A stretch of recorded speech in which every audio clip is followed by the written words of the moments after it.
बड़ी खबर सामने निकल कर आ रही है कि इस पूरे मामले में ईडी की टीम भी एक्शन में आ गई है, ईडी भी अलर्ट मोड पर आ गई है। जिस तरीके से इस पूरे मामले में 7 समंदर पार से फंडिंग की बात सामने आई, तो इस पूरे मामले पर अभी ईडी ने संज्ञान ले लिया है कि पूरी साजिश रची गई दंगा भड़काने के लिए, जातीय हिंसा फैलाने के लिए, और इसके लिए बाकायदा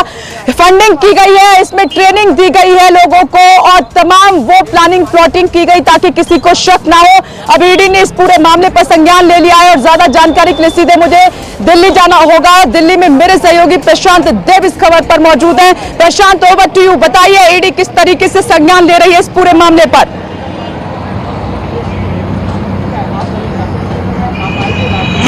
देखिए, जो जानकारी मिली है सूत्रों के हवाले से, ये जानकारी आई है हमारे पास, उसमें जैसे ही यूपी पुलिस को इस बात की जानकारी मिली, इस बात के इनपुट्स मिले कि इसमें फंडिंग हुई है और बहुत योजनाबद्ध तरीके से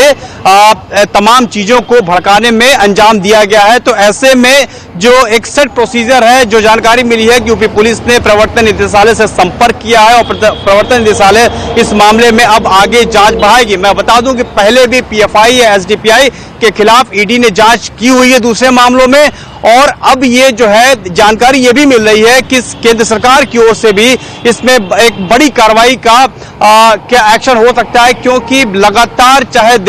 देश में कहीं भी इस तरह की भगदड़, इस तरह के दंगे, इस तरह की गड़बड़ियां हो रही हैं, उसमें कहीं न कहीं पीएफआई का हाथ सामने आ रहा है। चाहे दिल्ली दंगे की बात हो, उसमें चार्जशीट में कहा गया है आधिकारिक तौर पे पीएफआई इसमें शामिल था। बेंगलोर में जो दंगे हुए थे उसमें भी एसडीपीआई और पीएफआई का हाथ सामने आने की बात आई है, जिसकी जांच नेशनल इन्वेस्टिगेशन एजेंसी ने की है। और अब जो है फिर यहाँ पे अगर इस तरह की बात आ रही है तो ये एक बड़ी साजिश का हिस्सा जांच एजेंसियां और सरकार इसको मान रही है। ऐसे में प्रवर्तन निदेशालय इस बात की जांच कर सकता है, इस बात की जांच करेगा कि ये विदेशी फंडिंग कहां से आई, जो बातें, क्या जो सवाल यूपी पुलिस खड़े कर रही है उसमें कितना दम है। इन तमाम बातों की